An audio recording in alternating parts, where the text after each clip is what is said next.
Hello everybody and welcome to the Coopersmith crash course on information literacy. This course is all about knowing how to gather information. Obviously that's a very important skill, especially in today's day and age, the quote-unquote information age, and we are going to look at some of the key points that are relevant from the textbook and from some of the articles that are listed in the syllabus regarding your reading material. The assessment for this course is a final examination, and it will contain multiple choice and open-ended or essay questions. And this course will be all about becoming a literate person in general. It's discussing sources in general, using the internet, using encyclopedias, using books, evaluating sources for their effectiveness, relevance, reliability, etc. This course is going to be very useful, hopefully in your ability to obtain and evaluate information in the future. First of all, what does information literacy mean? Well, we have a definition over here: the adoption of appropriate information or behavior to identify through whatever channel or medium information well fitted to information needs, leading to wise and ethical use of information in society. Now, that's a pretty broad definition with lots of different clauses. What this means is information literacy means is that you should have it's the ability to get the information that you need to make a determination whether the information is reliable, and of course determine how that information can be used in respect to a particular question you have or in respect to society in general. What kind of sources do you have available to you? Well, historically you only had traditional media. Traditional media means encyclopedias, newspapers, books, things like that. Today, of course, you have the internet, you have podcasts. Podcasts, of course, are information that are posted for public consumption. Very often you have educational podcasts, you have podcasts that are put up by colleges and universities. Web 2.0 tools, which means additional types of web tools that you can find on the World Wide Web. So first let us look at information gathering skills. How do you go about finding the information that you need, whether it be to become more educated or to solve a particular problem?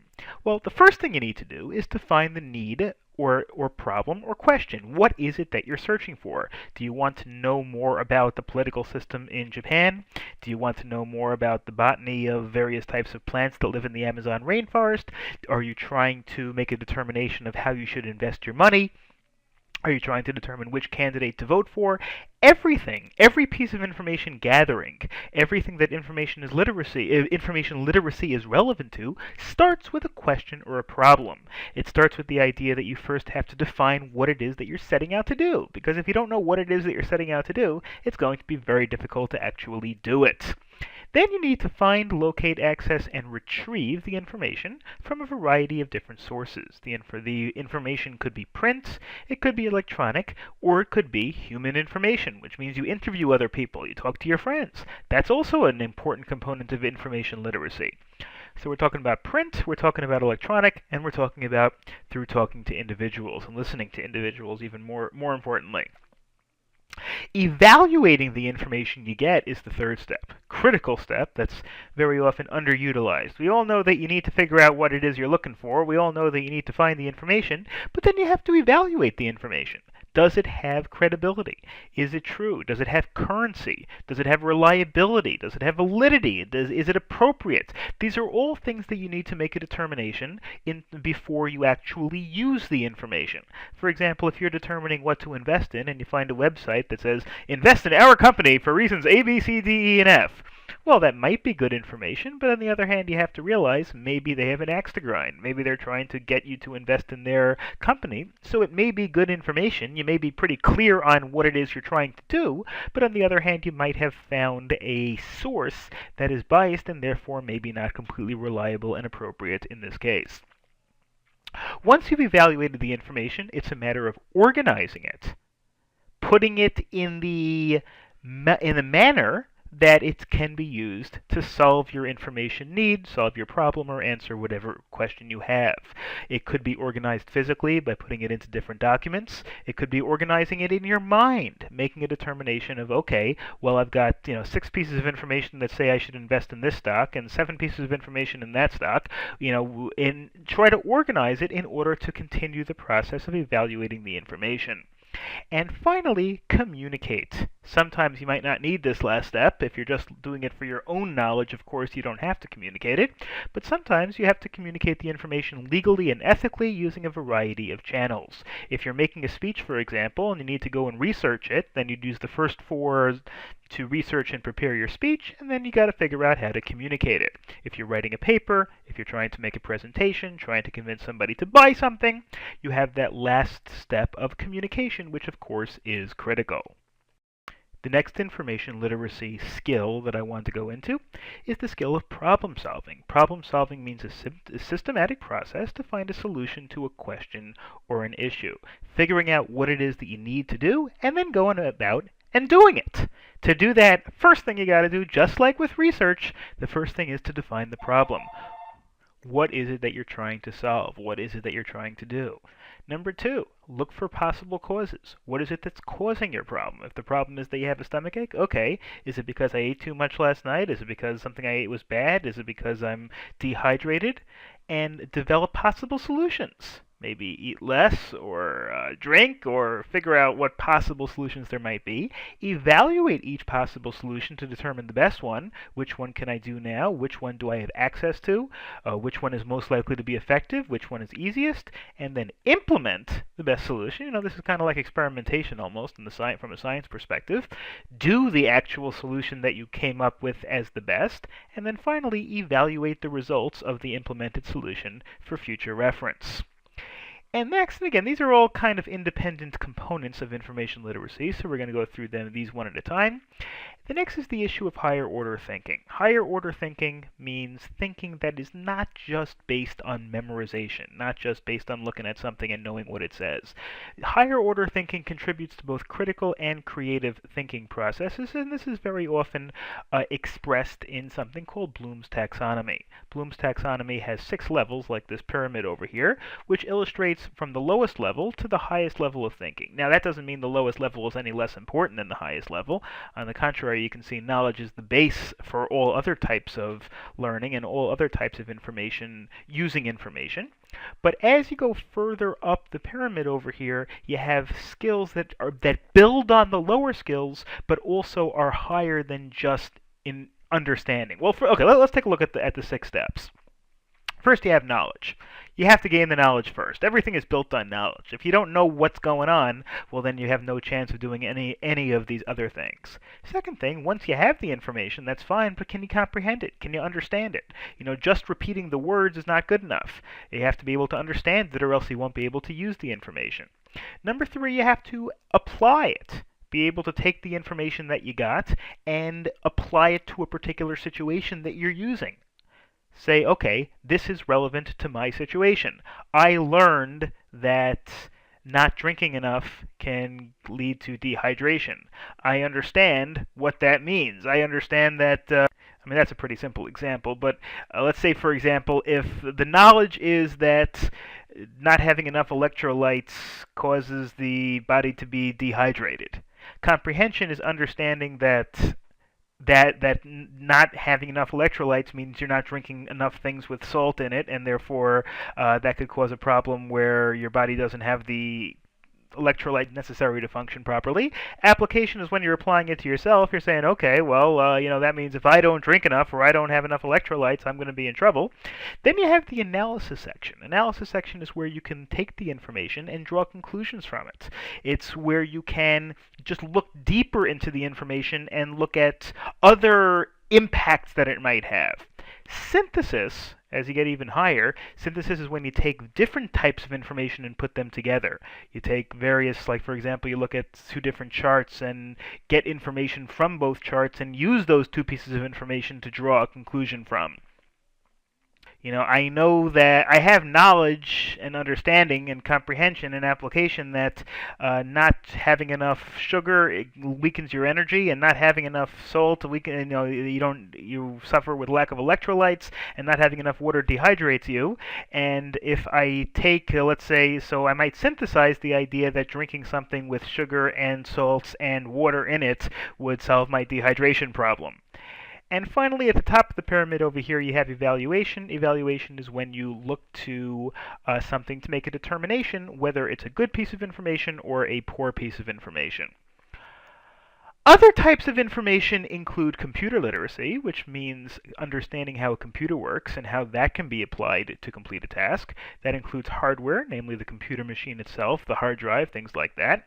Software, which are programs that run on computers. The internet itself, multimedia like CDs, DVDs, things like that. Videos, file management, making sure that on your computer you have access to all the information that you're going to need and all the things that you're going to work with. And of course, security, to make sure that you're not vulnerable to hackers and that you don't leave the information in a way that people who should not see it will be able to see it. Library literacy means understanding how to use a library. Some of the areas of library literacy are books and periodicals like newspapers and magazines, databases and directories. Library directories, very often they're computerized these days, but have directories in terms of where you would find information on various subjects within a library. Catalogs and indexes, which also indicate where to find the information. Media resources. Again, today they're usually on the internet, but you can have them in a library too. And reference material, like encyclopedias, dictionaries, things like that. Types of literacy. Well, there's media literacy. That's understanding how to use the media to your own benefit. Media includes any group or person or paper or anything that tries to get news and information to the public. You're talking about the print media like newspapers, audiovisual and graphic media like TV and YouTube serial videos, people that put out podcasts consistently, websites that are web-based, things like the Drudge Report, Fox News, Yahoo News, Google News, Huffington Post, whatever. And understand the advantages, disadvantages, and challenges of each type of media. As we'll see later on, maybe the internet can get to you very fast and it can be posted very fast. That has one advantage, but on the other hand, it may not be vetted as much as, let's say, a newspaper article would be before it actually sees print, in the New York Times, let's say. Technology literacy includes the ability to find a variety of technology, to find, access, organize, and use information. This, in today's day and age, generally means the ability to use computer software and the internet itself, like the internet, search engines, computer software like word processing programs, to get and organize and deliver information. Being literate, of course, information literate, having, a high degree of information literacy is, of course, extremely important for professionals in all different types of areas. Some examples: health professionals, doctors, nurses, etc., have to keep up with new procedures, medication, treatments, and diseases. How do they do that? Well, they could go back to continuing education classes constantly, or, as a supplement to that, they can go and try to find the information online or wherever it's available. Business professionals have to understand their competition, new ways to produce, new ways to service. Even construction workers need to keep up with new codes, materials, techniques. Same thing is true, of course, with electricians and whatnot. Changes in the rules, changes in the laws, changes in techniques, changes in the materials available. These things are constant. Social media analysts, of course, need to be well versed in the literacy that is relevant to social media and social media skills. Effective research, of course, has a variety of different requirements, but here are some examples of how you would go about trying to be the most effective researcher possible. First thing is, you need to define the need. If it's your own, then it's your own. If it's somebody else, of the audience in general. Finding the information, evaluating the information, organizing the information, and communicating. This we already discussed before. We briefly went into it a few minutes ago, but now what I'm going to do is I'm going to look at each step one by one. First, let's discuss defining the needs and the audience. Find out what information you actually need. If you're looking for information on whether a particular medicine works, well, you may not need necessarily the chemical structure of the medicine or the history of how the medicine was developed. The information that you need will be much more narrow in terms of its interaction with a particular disease that you're trying to cure. How much information will you need? Do you only need an overview, or are you trying to write a term paper on it, in which case you're obviously going to need a lot more information? Who's the audience? Is this just for myself, in which case you really don't need that much? Is it for other people? Is it for scientists? Is it for sitcom viewers? Is it for other colleagues? Is it for professionals? Is it for your supervisor? Is it for your underlings? Who is this for? This is an important first step in making sure that you know what you need to properly research the issue.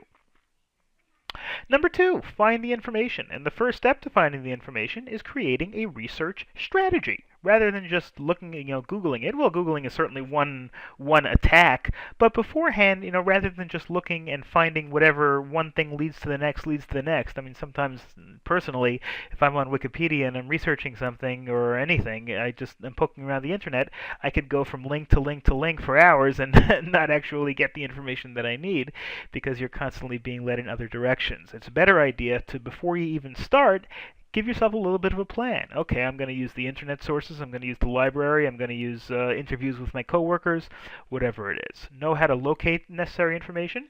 Make yourself some notes that give you an indication beforehand what's your plan of attack. You're going to look over here and look over there and look over there. You're going to look on Lexis and you're going to look on you're going to just Google it. You're going to look on articles, libraries, whatever, and extract the information in an organized manner.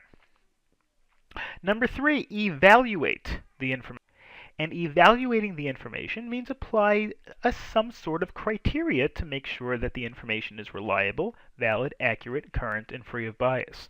For example, you might say the information that I'm going to use has to come from a source, a newspaper that's generally considered reputable, like the Washington Post or the Chicago Tribune or something like that. It can't come from just an unconfirmed internet source, or you can say, for example, it can come from a random internet source, but it just can't come from a biased source. You might, for example, if you see something on a website, you might poke around the rest of the website to see if they're biased, or you might Google that particular website to see if other people are saying that they are reliable. So determine the credibility of the source, and then, of course, the usefulness of the information. Then you have the organization of the information, and this is where it's great to have some sort of an outline. Use systematic strategies to organize information in some sort of an outline, or at least in some sort of a structure at least. Put information in logical order. It could be chronologically. For example, if you're dealing with a history of something, it might be based on time.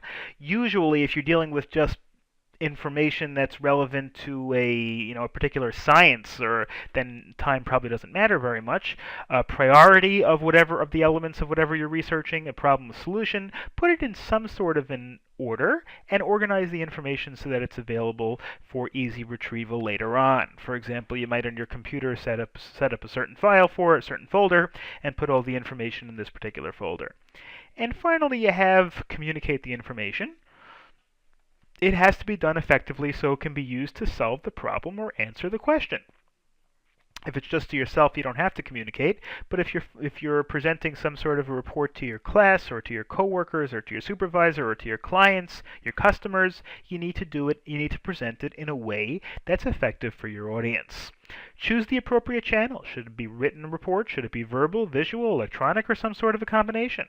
Should it be written as a narrative or a research report? In other words, are you telling a story, or you're writing a research report, or maybe a slide presentation? All of these could be effective ways to deliver the information depending on what the information is.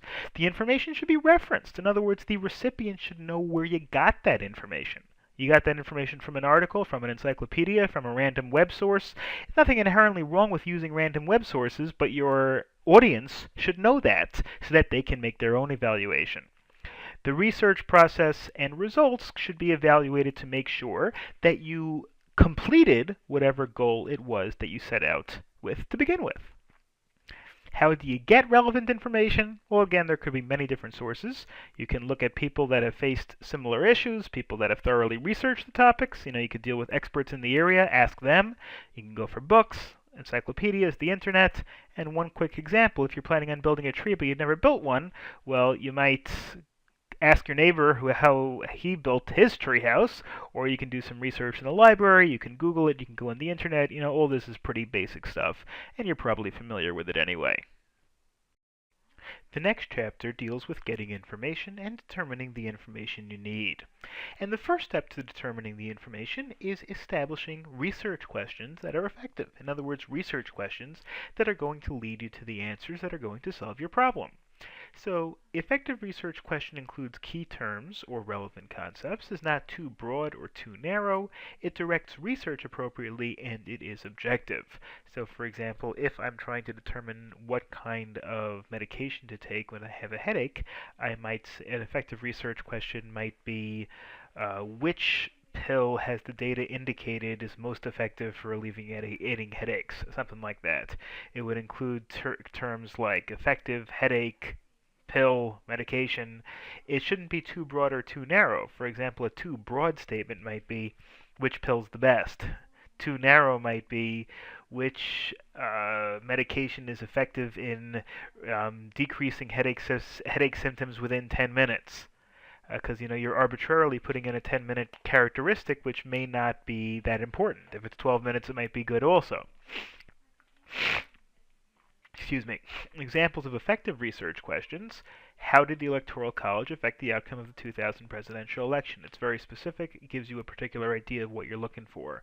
What effect would the introduction of certain enemy species to the area in which snakes reside have on their population? Which effect does divorce have on high academic achievement in high school students?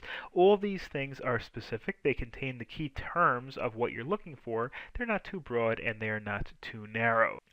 An ineffective research question might be, who was George Washington? It doesn't really tell you what you need to know. It's a very broad question, doesn't focus very well. Does the United States have a good foreign policy? Aside from the fact that it's extremely broad, it also doesn't really define good. It doesn't define what parameters. Do storms affect tigers? And what kinds of storms? What kind of tigers, for that matter? Affect in what way? Etc. Okay, what kinds of sources of information are you going to be looking for? Well, a primary source is a source that's closest to the actual event, time period, or individual or question. The information hasn't been edited, interpreted, or changed. Something that occurred at the time, at the moment, was spontaneous. A statement made by the president in an interview, a diary from a Civil War soldier, obviously it depends on what the question is. If you want to know what the president thinks on a subject, then what the president said obviously is a primary source. If you want to know about what life is like in the Civil War, a diary entry from a Civil War soldier would be a lot more of a primary entry, would be a lot more of a primary source than, let's say, the statement of a historian 100 years later. A historian might be very knowledgeable, but it's not as close to the action as somebody who was actually there. A secondary source is something that's removed from a primary source. This is sources of information that examine, interpret, or reference the primary sources. They're much more easily available. They're not necessarily quite as good as a primary source, but certainly they're available and they certainly can be used. A history textbook, a political commentary, an expert's opinions, those are all examples of secondary sources. In a library, and we discussed a little bit about this last chapter, you have various sources of information, including fiction. Now, fiction, believe it or not, is also considered a source of information. Even though they're usually for entertainment and not necessarily based on fact, sources that are fiction very often could have history involved. For example, a World War II novel might have a lot of facts regarding World War II involved, and it also may give you a feel for what life was like at that time. Certainly, novelists do a tremendous amount of research as to the subject matter of what they're writing about. They want to be as accurate as possible within the parameters of the world that they create. Nonfiction is information that is factual, or at least is presented as factual. Whether it actually is of course a different question. Reference sources in a library include, well, they could be found at a reference section, a reference desk. In today's day and age, very often they're computerized. Books, websites, encyclopedias, photos, atlases, things like that can be used as references. Certainly, you go to the reference section of the library, you have encyclopedias, dictionaries, atlases, etc. I think we all know what these things are, but they're defined over here. An encyclopedia is a collection of detailed articles on a wide range of topics. Encyclopedia Britannica, the World's Encyclopedia, then there's Wikipedia, which is really an online encyclopedia, and et cetera, et cetera. A dictionary is an alphabetical listing of words and definitions. I think we all realize that. A directory is a collection of data in an organized way that allows users to access the information easily. A telephone directory is probably the most common one that you think of on a day-to-day basis. An atlas is a collection of geographical and historical information, such as maps. The maps could be present, they could be historical, they could be military maps, war maps, things like that. And then there's an almanac. An almanac is a publication that provides statistics, lists, figures, tables, other specific facts, things like the facts about countries, facts about weather, facts about a million different things. If you just take out an almanac and look through it, you can find lots and lots and lots of information. Some of it useful, a lot of it probably useless, but still an interesting piece of information or source of information. A card catalog used to be a physical card, that's why it was called a card catalog. Today they are generally computerized. They're a computerized online catalog of all materials held in a library. They can be searched through quickly and efficiency. Most are Windows-based, and very often they have their online public access catalog available on the internet for their patrons.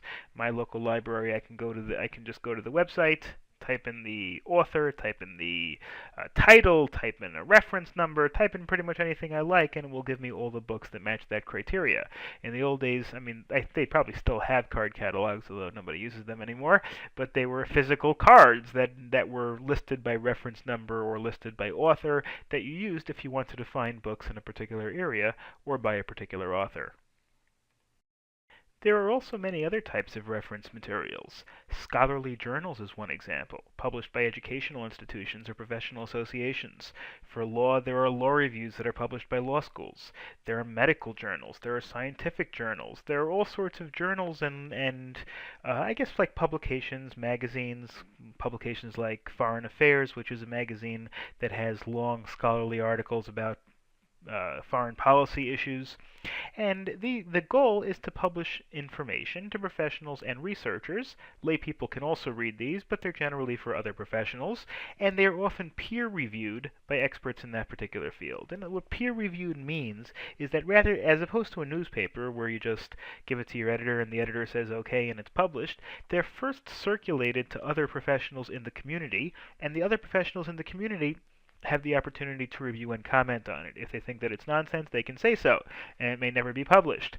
If it only gets published if it has a certain level of respectability to the point where other people in the same area, in the same fields, might have at least some level of respect for it. So it makes them more valuable information than sources that were not peer-reviewed. Popular magazines and newspapers also provide information to the general public. The articles are usually much shorter, may not have any sources. Scholarly journals have to have their sources in them. A law review article might have 250 footnotes with all sorts of different citations, and other scholarly journals do the same thing. But a popular magazine does not necessarily have to have any references, and it can be about any topic like news, entertainment, leisure, home, self-improvement, health, etc. Then you have the internet. The internet is, well, we all pretty much know what the internet is. It's a high-speed electronic network that connects personal computers and organizational computer facilities around the world. The internet itself is just a connection between computers. The World Wide Web, which wasn't developed until the early to mid-90s, the internet itself, I think, was actually started in the late 60s, early 70s. But the World Wide Web, the thing that really made the internet what it is today, wasn't started until the 90s. And the World Wide Web is an international network of servers that allows everybody's computer essentially to be hooked up to whatever sources there are. In other words, in the old days, If you were on the internet like Prodigy or CompuServe in the late 80s or whatever it was, you had to go, you only got the information specifically that Prodigy gave you. You got the information specifically that you were hooked up to a particular computer or you were hooked up to a particular server. Whereas in the World Wide Web, we're all kind of hooked into the same basic central components that allow us to, you can put something up and everybody can see it. It kind of connects everyone. URLs used to all be www.whatever.com or whatever it was. Today, very often you also see it. Today, it's not as critical because it's pretty standardized. But it always used to be www because that stands for the World Wide Web. The idea is rather than this information being on a particular server or just one particular computer, this information is accessible to the world because it's on the World Wide Web. Search engines use computer software to make the World Wide Web searchable, like Google, Yahoo, Ask.com, all these different things, and they're designed to give the user the most relevant information to suit his or her needs based on the terms that the person searched.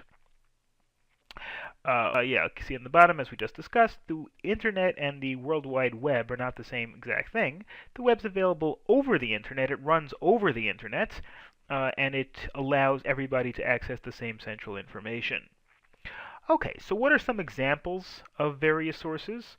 Well, peer-reviewed scholarly journals, like law review articles, medical journals, etc., the information is very reliable because it's been peer-reviewed. Other people have looked at it and confirmed it, or it's been well-researched, well-sourced. Reliability is easy to confirm because they're well-sourced and well-referenced, and the fact that it's been peer-reviewed.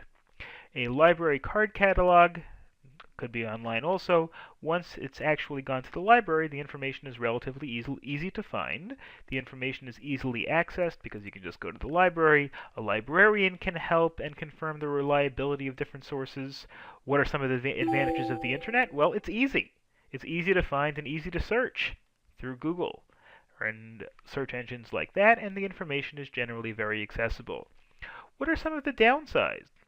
Well, peer-reviewed scholarly journals, first of all, they're not so easily accessible. You may have to buy the publication or buy a subscription to the online version of the publication, and they're written in more technical language. They're sometimes harder to understand because they're written on a higher level. The problem with a library, first of all, you actually might have to go to the library. That's one possibility. And also some information will be reliable, but reliability is not guaranteed just because something's in a library. There are a lot of books in the library that have unreliable information. And the internet, of course, the downside is that although there are a lot of sources out there, you have to confirm the reliability of the sources. Anybody can post anything to the internet. It could be anonymously, it could say pretty much anything. And just because it appears on the internet does not mean it's true. You can't confirm the reliability of the sources so easily. You can't confirm who's making the assertion. So you do have to be very careful what information you can believe that you find over the internet. Chapter 3 deals with how to access information.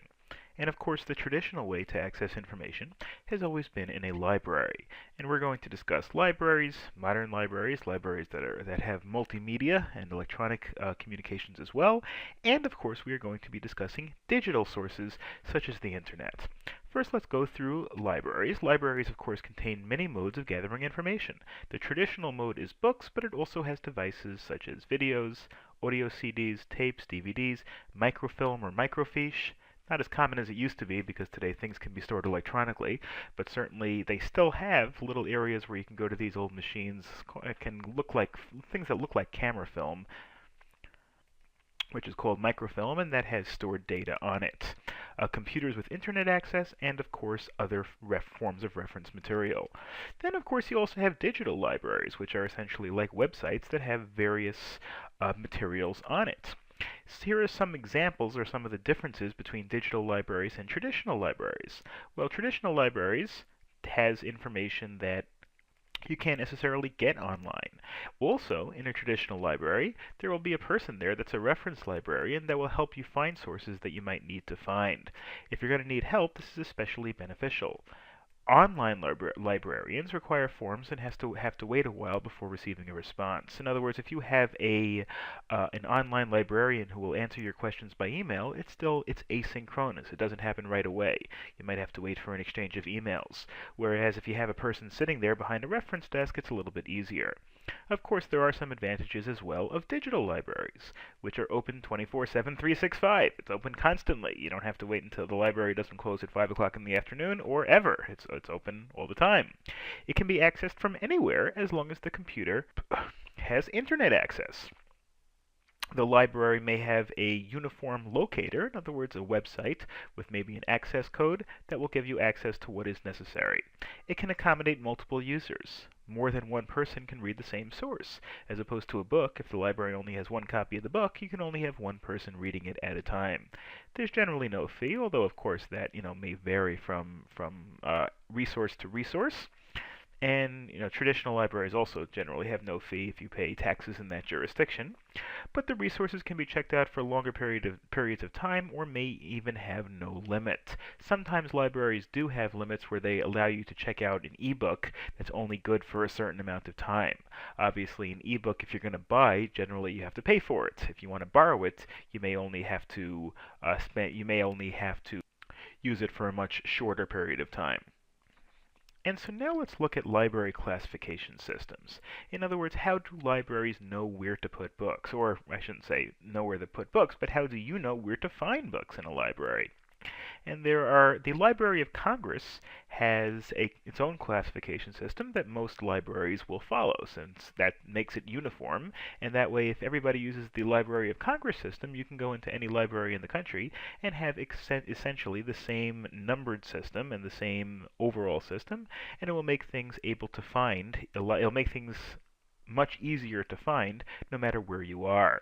It's made up of 21 broad categories, things like natural sciences, mathematics, history, whatever.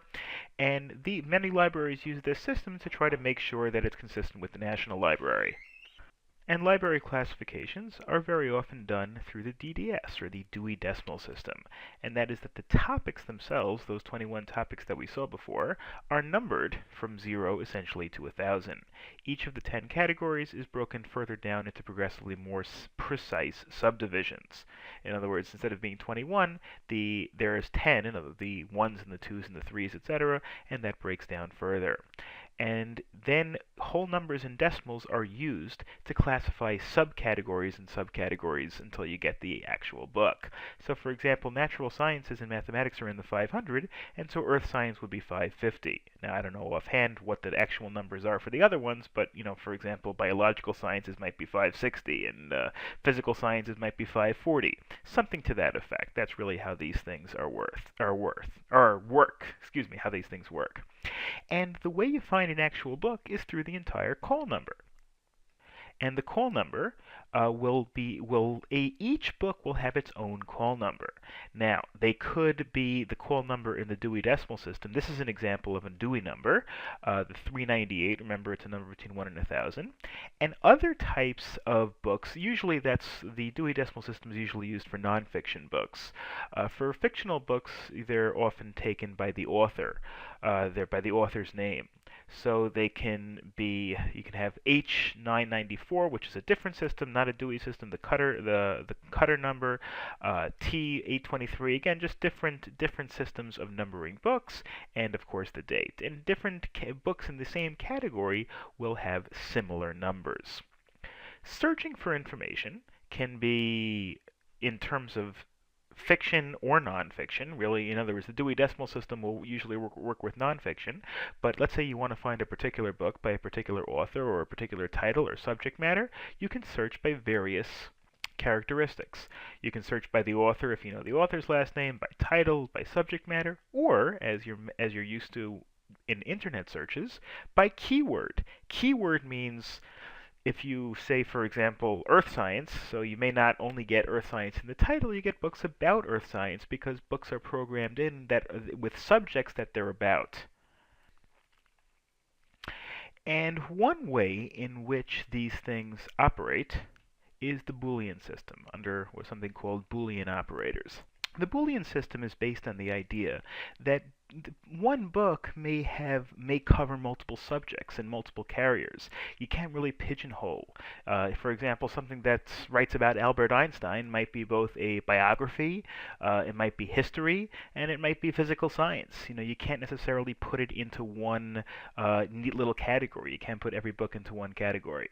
So what Boolean operators do, and this is true in many different contexts, but also in the library context, is that it's a form of keyword searching using or, and not.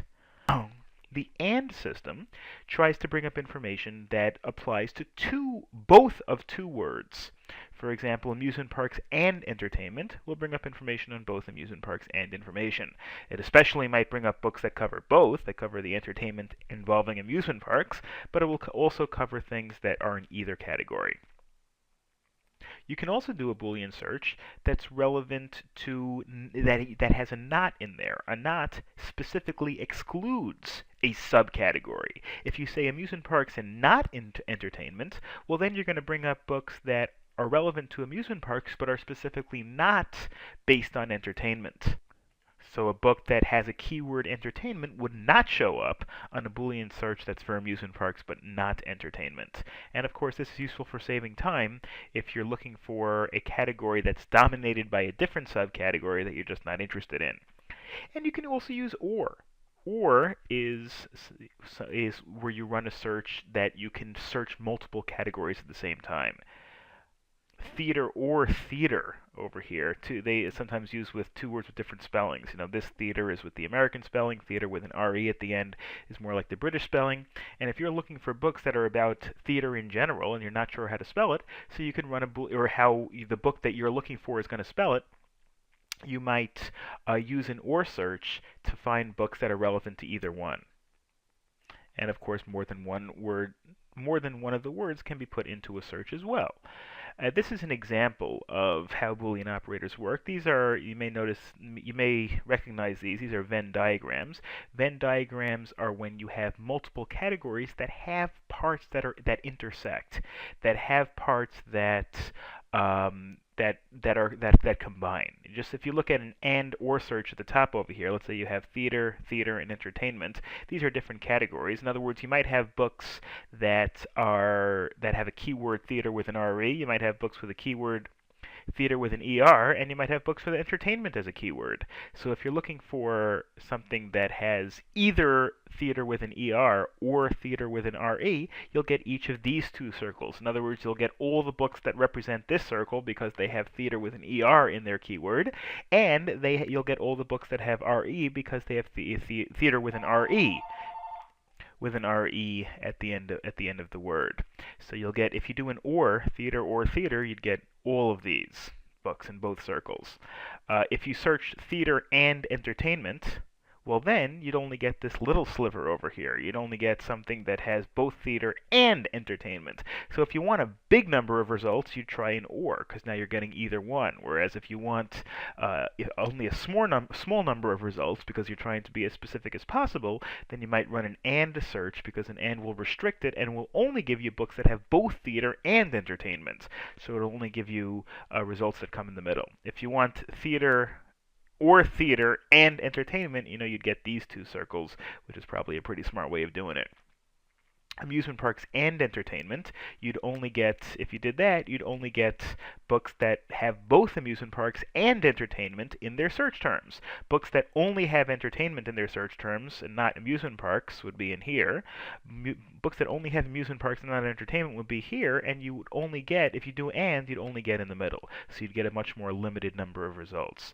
This is an example of theater or theater. You'd get both circles, and if you do amusement parks but not entertainment, then you would get over here, because this has amusement parks and not entertainment in the search terms, but you would not get what's in the middle over here because this has both entertainment and amusement parks. Again, it's really just the same idea as a Venn diagram. Indexes, which are relevant to help find information, are alphabetical lists that can find information within a source. Index very often apply in the back of books or encyclopedias or whatever it is. You have book indexes that are in the back of the book, and in a multi-volume set, like an encyclopedia or a big book on a particular subject, you may have an index for each volume, or you can have an entire volume just as an index for that subject, or one index that applies to the entire volume. In other words, you could have any of these things. So what an index is, it's basically a list of categories in the back, and then you can go through each category and make a determination of what's relevant to you. You can also have a periodical index, which is a cumulative list of all articles from a set of periodicals, like a law review or a newspaper or magazine, all the subscriptions, all the issues from the last year. You can have an index that covers all the subjects that were covered that year. They can be arranged in alphabetical order by author, title, or subject. Now, how do you actually collect the information once you find it? Well, there are lots of good ways to do it. You probably won't be able to read the entire book or the entire article of every relevant source you find. So the first thing you might have to do is scan and skim, which means look over things quickly to make a quick determination of whether they're worth reading them more carefully. So scanning and skimming is a technique for researchers who are exploring specific information. Scanning means you go through the material quickly to see if it contains the relevant material. It could be done with your eyes, like in the old days, or it could be done with a Control F, on the computer to see if it has a particular word that you're looking for, or idea or specific information. Skimming is a similar idea, where you just read it over very quickly, read over certain sentences here and there to try to find maybe the first sentences of each paragraph or the first sentence of each section to see if it discusses what's relevant to you, and then you could know whether to continue reading it in more detail. Highlighting means marking important words, phrases, or passages for future references. You can do it with a highlighter, or you can do it electronically, of course. Then you also have note-taking. Note-taking is a technique used to organize and abbreviate highlighted materials. The facts can be paraphrased or rephrased, not necessarily copied. If you copy it, you're not really helping yourself because you're just going to have to read read it again. If you copy and paste it into your notes, then what time have you really helped? So note-taking is when you just write specific notes on the sources that you're looking for. So you want to make sure to be able to do that because that helps you go through something and then you can come back later and look at it more carefully, but maybe you'll take such good notes that you won't have to come back and look at it, and you'll have the information that you need. It can help you save time. As you're going through a big book of information, just quickly taking notes might help jog your memory to what was important. Plagiarism, something we'll discuss more later on, means presenting someone else's ideas as your own, which you don't want to do. Instead, if you're quoting from somebody, if you're quoting from an encyclopedia or any book, you have to specifically reference the original source for that information, and we'll get to plagiarism a little bit later on in more detail. Okay, now that we have discussed information gathering, it's a time to discuss how to evaluate that information. How do we make a determination of what information is usable, what information is reliable, and what information has to be taken with a grain of salt or not used at all? Excuse me. Okay, there we go. Here's our first slide. Most of evaluating information, is based in common sense. Whether a person has an axe to grind, or whether information makes sense, or whether it's in a source that is reliable, is very often a matter of common sense, but it's still important to understand how information is published and communicated. First step is, when was it published? That influences the content and defines how the information can be used effectively. Some subjects, it doesn't really matter when it was published. If it's how to do an algebra problem, well, algebra hasn't changed much in the last couple of thousand years since it was originally discovered. Whereas something like politics, if you're looking for information on the President of the United States and you're looking at something from 2007, well, it's going to be a different person than it is today. So things that are some areas need much more time-sensitive information. Two different types of data are qualitative data, describes the characteristics and observations of something, which an example of that would be 500 people feel better after taking vitamin C for 2 months. Qualitative data, in other words, indicates a judgment, a result, something other than numbers. If I just said, for example, 500 people took vitamin C for 2 months, that would be the other type of data, quantitative data. Quantitative data means just an amount. something that happened. Qualitative data means something more than just a number, something more than just a statistic, something that represents some sort of judgment or conclusion. So 500 people took vitamin C for 2 months, that's quantitative. 500 people feel better after taking vitamin C for 2 months, that is qualitative. Quantitative data measures something, that 1,000 people ran a marathon. That, of course, is quantitative. If I wanted to turn that into qualitative data, I would say 1,000 people felt very tired after they took the marathon. Um, and of course, a piece of information can, and usually does, in fact, have both types of data. Okay, now in terms of evaluating information, of course, we have to look at the source. Now, we're going to discuss various sources that are relevant over here, and probably the most reliable source you can get, especially in an academic context, is a scholarly journal. A scholarly journal is something that is published by experts in the field or by schools in the field, and it's designed to have specific academic information. It's written by authorities in the topic area or field. It might be somebody in industry, it might be a professor, it might be somebody who's an expert in that particular field, and it includes research reports and other factual information, and it's the most reliable source compared to other journals, magazines, things like that. And the reason why, as we discussed earlier, is that it is usually peer-reviewed, which means other people, other experts in the area, will review it and make comments on it. If it comes out in a scholarly journal, other reviewers might make comments on it, whether good or bad. And if it's bad, it might fall into disrespect. It might, not have the same academic standing. And it usually contains an introductory article. And when I say article, usually, a 1 or 2 page summary, an abstract, they say, where you're just kind of telling the reader what's going on in the paper, the highlights, the bullet points, and that's very useful because you can just read the abstract, you can read the introductory article, which might be 1 or 2 pages long, and make a determination of whether it pays to read the other 50 pages. So the thesis statement tells the reader what the article is about, and in scientific studies, the hypothesis, which is what, in other words, when you experimented on something, and your report is to try to determine what the conclusion was. So the hypothesis, which was your original educated guess as to what would happen, would replace the thesis statement. In fact, you can see in the word hypothesis, obviously you can see the word thesis in there.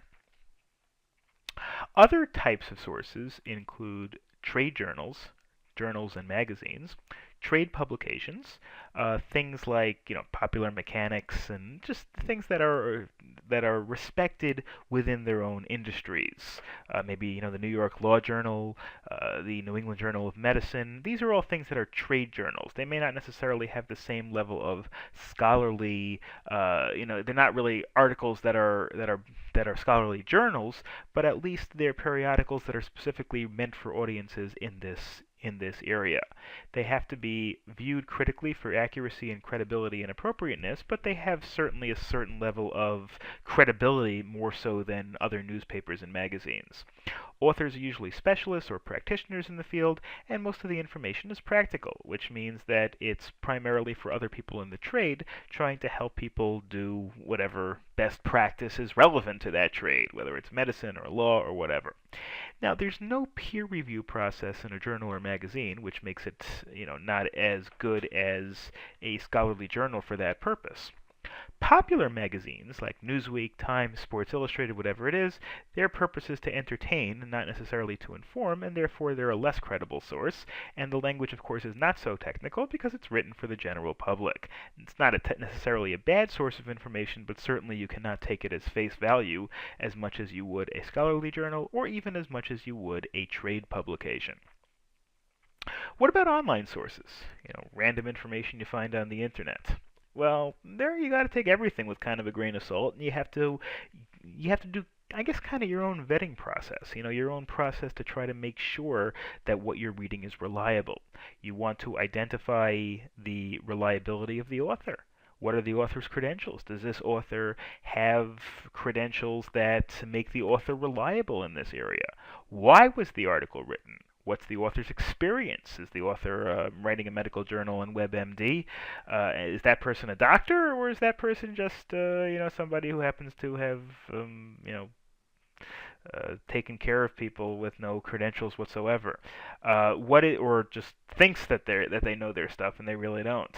What's the author's affiliation? Are they hired by a particular company and are they touting that particular company's drugs or services? Is there bias there, which is very important to see that. Is there an about the author paragraph or a way to contact the author? Something that's anonymous, that doesn't have any author, or it doesn't have any author listed, is particularly low in terms of credibility because the author isn't even putting his or her name out there on the line.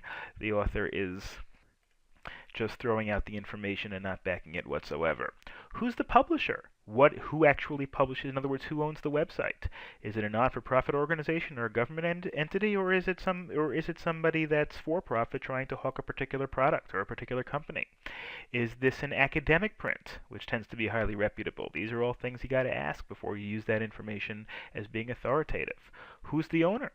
A URL ending in .com or .org or .net or anything like that can pretty much be written by anybody. .edu at least signifies an educational institution, an accredited school, and .gov signifies a government-sponsored website, so it's likely to be a little bit more credible than a .com or a .org website, although again, just because it's on a .edu or .gov website doesn't inherently mean that it's true. You still have to vet it in these other ways as well. Of course, the reliability of the internet generally has some problems. First of all, for many reasons. Difficulty in determining who the author is. Even if the author does put a name there, there's no guarantee that that really is the author. And there's no guarantee that the information about the author is accurate. The author may have bias. The instability of the website in which it's hosted. Websites are constantly changing. It can be edited, it can be hacked, it can be edited by whoever has access to the back room of the website.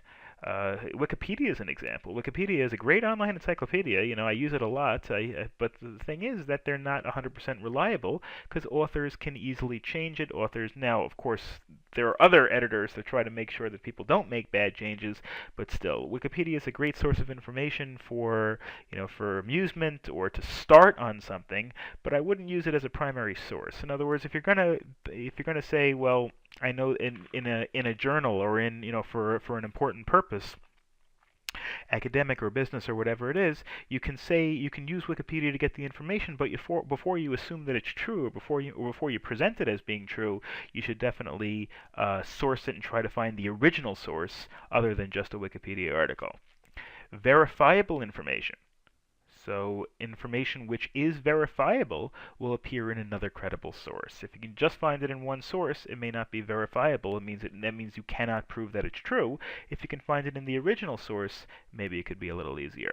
So one might be able to verify information on allergies from a government website. If you find something on Wikipedia about allergies, you might be able to find the same information either through the footnotes on Wikipedia or through a different search on a little bit of a more reputable search. And of course, you need to have accurate information because you want to make sure that the information you have appears in other credible sources so that they can be considered accurate. Multimedia presentations include graphics, video and audio resources, clip art, photos, animations. All of these things, obviously, they're just ways in which information is delivered. The fact that something's a PowerPoint presentation or a video does not make it any more likely to be true than if it's in print, or less likely to be true than if it's in print. So you have to evaluate it critically, just like print and online sources. You have to evaluate, if you see a video on YouTube, for example, or something on Prezi or whatever it is, you have to evaluate it the same way. The resource itself, the authority, the currency, the content. The advantages of multimedia presentation, like videos, is that it's easily accessible, whereas the disadvantage, again, just like other internet resources, is that you need to very carefully verify it and make sure that the information is credible. So now we've got the information, we have verified the information. The next step is organizing the information. How do you put the information together in a way that it can be presented, in a way that it can be utilized? Well, first thing is, you can organize it by category or by concept. Separate ideas that combine to produce a concept should be understood individually before their synthesis, which means combining two different ideas to make a third idea, makes sense. For example, if you're doing a presentation on the economic impacts on a country of capitalism, well, first you need data on what countries have used capitalism and to what extent in the last X number of years, and then you can get information about those countries' economies and how they've done over the next X number of years, organize them, and then you can once you understand the two components, you can synthesize the two into one theory or one thesis or whatever it is. You can also organize information by time, chronological organization, which may be appropriate, for example, if you're doing history. It may not be so appropriate if you're doing something in mathematics. If mathematics really makes no difference when when the information was discovered or when the equation was done. So really, whether organizing things chronologically makes sense really depends on the subject matter. You can organize it by alphabetizing it, dictionaries, telephone directories, things like that. And of course, you can also use hierarchical organizations if things are best conveyed in a specific order. Hierarchical means least important to most important, or least to most complex, or the opposite. In most, you're presenting information that is building to importance, or you're presenting the most important information first and tapering off. So there's no right or wrong way to do it. These are just simply different ways in which they may be appropriate in various areas. Organizing written documents are also important: proposals, reports, assessments, other documents, etc. And there are various ways to organize and catalog things. For example, binders, physical binders. Documents can be stored in one form, like a loose leaf. The disadvantage, of course, for a physical binder is that it's more difficult in full document form to actually move papers around and organize them as appropriate.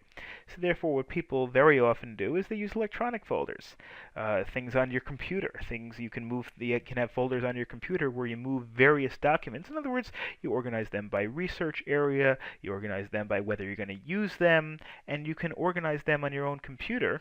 And of course, the only disadvantage is that it requires the electronic system, and internet access will be required. But in today's day and age, that of course is becoming less and less of a problem because it's easier and easier to access the internet from pretty much everywhere. You can use individual file folders. Again, you can keep things. You can have a separate file for each piece of information. Personally, I think that's a pretty silly way to organize things. You're going to have a lot of different pieces of information that are going to have to be organized. So I would recommend personally using the electronic folders. You can also use visual organizers. Maybe something like a whiteboard in your office where you put a list of whatever information you're using to the right and to the left. Okay. Now here, this is an example of simple to complex organization. The truth is this is really Bloom's taxonomy that we discussed before. Knowledge provides facts and figures. Comprehension compares, summarizes, and shows an understanding of the concept. These are from the lowest level of complexity to the highest level of complexity. Application relates an example to the rules. Analysis breaks a concept down into its components. Synthesis creates a new idea, whereas evaluation makes a judgment as to the appropriateness and effectiveness of the concept. Okay, so let's take a look next in terms of writing itself. Writing and presenting is what we're going to cover in the rest of the chapter. There are various writing styles. There's the MLA, the Modern Language Association. There's the American Psychological Association, the APA, Chicago style. These are all really just ways to cite things and ways to kind of styles. They don't really affect content that much. It doesn't really. These are all. When you take English, if you take our English course, you'll learn all about the Modern Language Association style and how to cite things properly and how to organize things properly. These are just different ways in which papers, articles, things like that are organized. Again, for this course, you don't have to know how to actually do them, but you should definitely at least know that they exist. In terms of organizing your presentation, obviously that also depends on the method of your presentation. If it's writing, first thing you need to do is follow a writing style. It could be APA, it could be MLA, it could be Chicago, but whatever you follow, you should learn that organization and follow that specific way of citing things. Use appropriate language and level of complexity for the given audience. Ensure that if you're writing to lay people, you don't write it in such technical language that they don't understand. On the other hand, if you're writing to people who are members of a profession, you can use technical jargon that's a little bit more complex. follow conventional language, spelling, and grammatical standards. If your paper has typos or has grammatical errors, then that could cause people to take it less seriously. And you should generally try to organize things from simple to complex to allow people to understand what's going on early and slowly build up. If you're teaching someone how to drive a car, first you tell them basic information about car, like how to adjust the mirrors, things like that, before teaching them how to actually, make sure that you're not speeding and driving safely, etc. Check your information for accuracy, and clear graphics should be used for clarity and enhancement of the documents. Other ways in which you present information could include things like graphics. Graphics should be appropriate for the document or presentation and should be clear or understandable and should convey an accurate message. Graphics, charts, pictures, cartoons, these are all things that very often can supplement a method by which you're communicating information, and they can be very effective. This is just one example over here, a bar chart. A bar chart has, for example, you have quantity A in the bottom and numbers quantity on the side, and you have different series that have, based on, again, they could be time periods, they could be drugs that are administered, it could be virtually any kind of quantity, but this is an example of a bar chart, and it clearly shows that under category A, series 1 did the highest, whatever that means, on series 2, on category B, series 2 did the highest, category 3 it looks like A edged out B, etc. So that's an example of a bar chart. Here's an example of a line graph which can convey similar information, except that instead of having a bar chart where things go up in stages, it's just kind of a line to determine what happens. I think this actually might be the same data as what we saw before. No, actually maybe not. But anyway, this is a pie chart.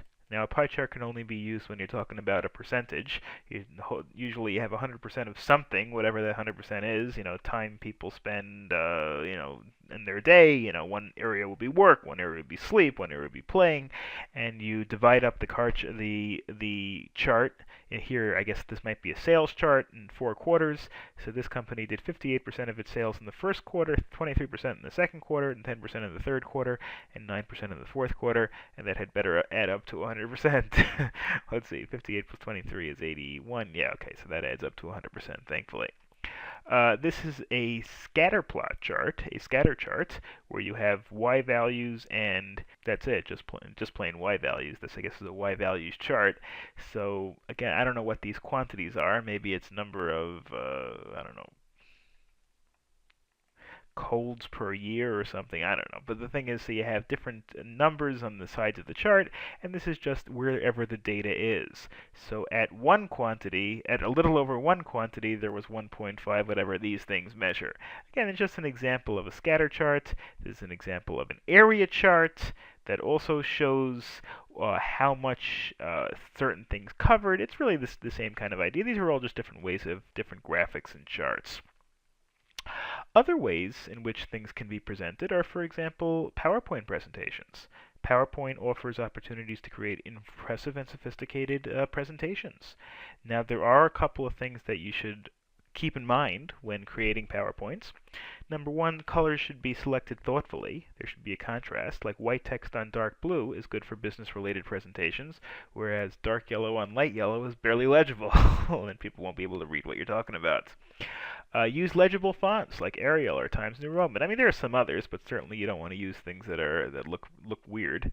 Like calligraphy may be great for a wedding invitation, but it's not so great for a business presentation.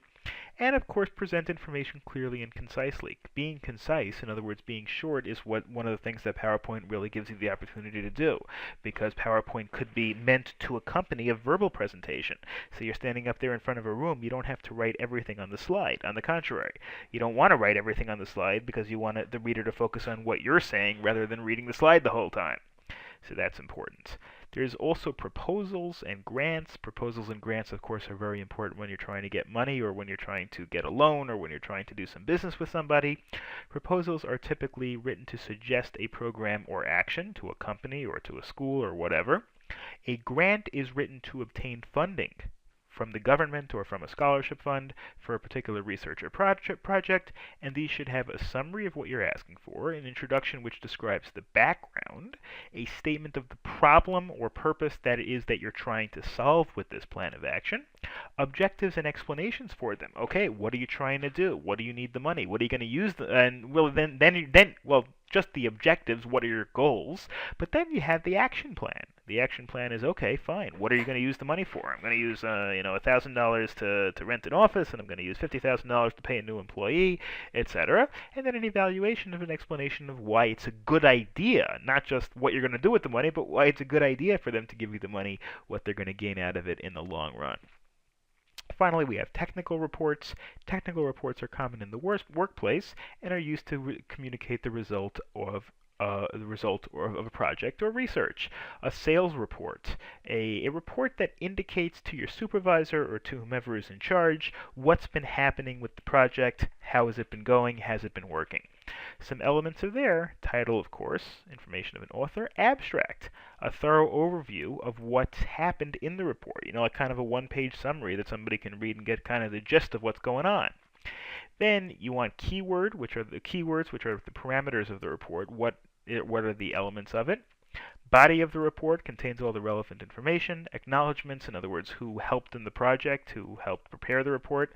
References, where did you get the information that you presented.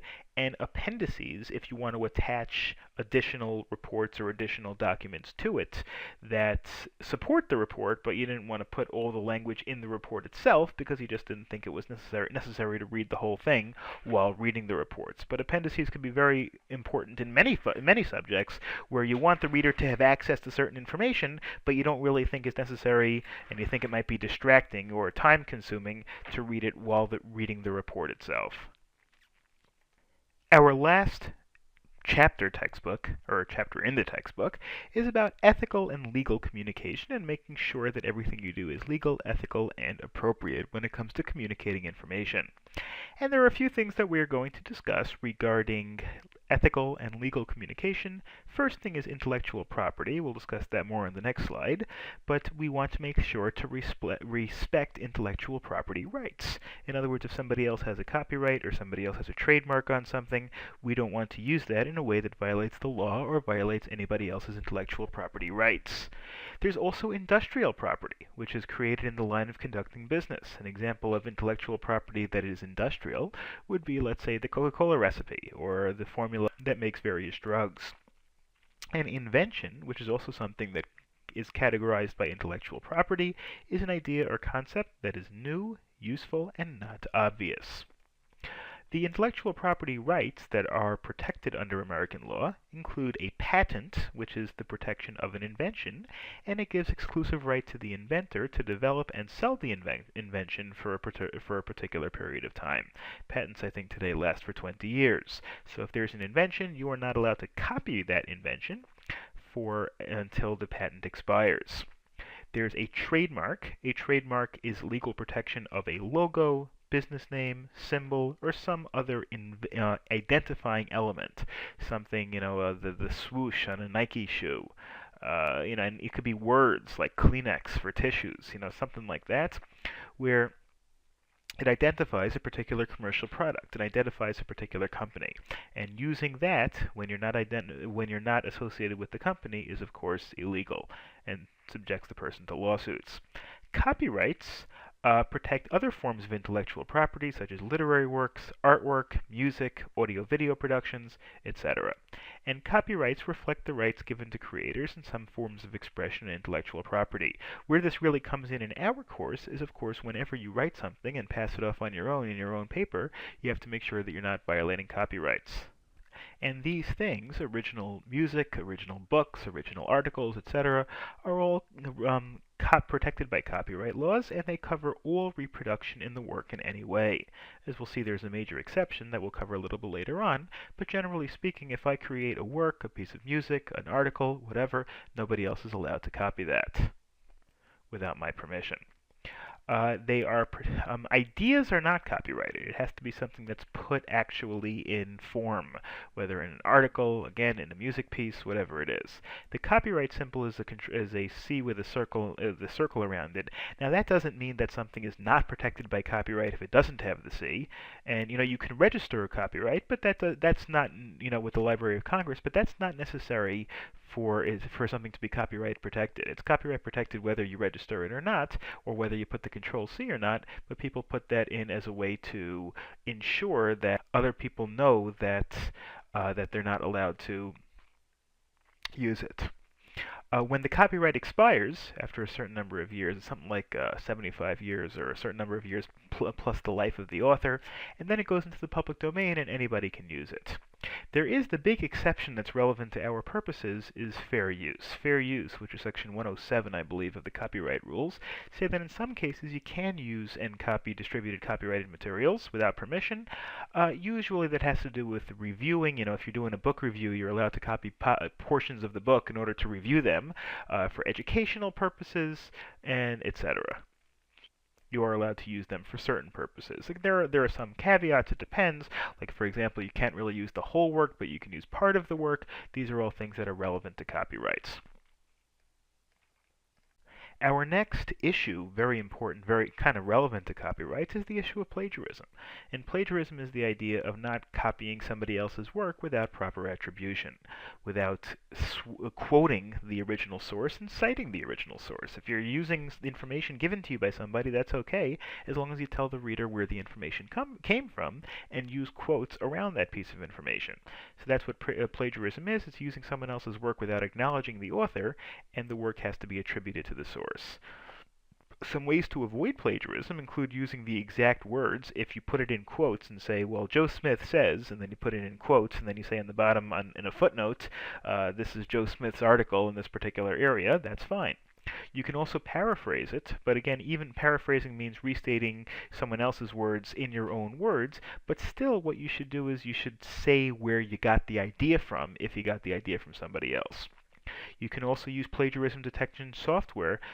For example, if you're about to submit a report and you used some other sources and you want to see if there's anybody else that said the same thing that you said, you can use specially designed plagiarism detection software to try to make sure that you're not plagiarizing. Things like Turnitin.com are used by educational institutions to try to make sure that you're not plagiarizing anything, and of course if somebody else gives something to you, you also want to make sure that it's not plagiarized. You can also summarize, which is similar to paraphrasing, but condensing someone else's work. But again, if you're paraphrasing or summarizing, you should make sure at least to say where you got the idea from. Save your work, of course, keep your draft work in separate files. Don't allow other people to access your computer files who can adjust things or take your information. And taking effective notes. This will help you keep track of which ideas are yours and which ideas are others. As long as the ideas are others and you want to use them, that's okay, as long as you cite the sources. And clearly label each source on the page of notes. If you have some kind of a quote in your notes, make sure to make a little note as to where you got that quote from, and you should be okay. And then we're going to move to privacy and security. Well, privacy, of course, means keeping private information out of public view or access. Now, there are many different rules that try to help with privacy. One example is HIPAA, the Health Insurance Portability and Accountability Act, which protects your medical information, which says that a doctor or hospital cannot disclose your medical records without permission. There's also the Privacy Act of 1974, which provides other rights regarding individual people's privacy. But again, just because there are privacy rules, don't assume that other people can't use information. If you put information into the public domain, you put it up on the internet, you post it on Facebook, you give it to people, at least you can assume that other people might use it. Then there's computer security. Obviously, computer security is very important in today's digital age, and there are some important things that you can do to protect your computer from unwarranted or undesired intrusions by other people. And you can maintain current security protection like antivirus like Norton or McAfee or AVG or Trend Micro. These are all things that try to make sure that viruses and other malware don't infect your computer. Use safe email procedures. Don't leave your password that's exposed that somebody else can take. Protect the consumer when using wireless technology and secure the computer from hackers who try to tap into your wireless network. Keeping your wireless network under password and under appropriate security is very important for you and for all the people who use your network. Don't violate copyright or privacy rules, and of course, don't send spam. Spam means email that is unwarranted, selling products or, sending whatever message you like that is not appreciated and not wanted by the email recipient. And of course, never send or make available obscene, vulgar, derogatory, discriminatory, or slanderous material, which could be illegal and certainly can be unethical. Safe and ethical networking, not tapping into other people's networks when you're not supposed to, using secure passwords to make sure people don't get your password and therefore access to your private information, backing up your files so that if something does get destroyed, you don't lose it, being aware of internet scams. Any activity when someone tries to sell you products fraudulently or intends to get you to invest in illegal or non-existent projects, there are lots and lots of scams out there. People try these 419 scams where they try to get you money. They pretend that they have this big business venture that you're gonna get millions of dollars if you cooperate with them. There are all sorts of different scams that you want to make sure to try to avoid. And don't use work computer for personal use, like in business and schools, because that information can be viewed by administrators, people who are involved in the network, and that's probably the sort of thing that you probably don't want. Communication with other people can be done, of course, in many different ways. You all know this already, but we can just go through this very quickly. Examples of written communications include emails, memoranda, proposals, online chats, and oral communication can be done with face-to-face conversation, webinars, which are like seminars on the internet, and telephone conversations. Written communication, of course, has its advantages in terms of when you want feedback from the listener. Is the listener frowning? Is the listener grimacing when you're talking? When you're talking on the phone, you don't have quite the same level of feedback. Visual, tangible feedback can help you adjust your message that's tailored to the listener. Oral communication is, of course, most common in the workplace. Visual communication certainly can be used with PowerPoint presentations, drawings, diagrams, images. These are very useful for people who are visual learners who like to see things in front of them in terms of diagram, bullet points, statements, PowerPoints when they're being discussed.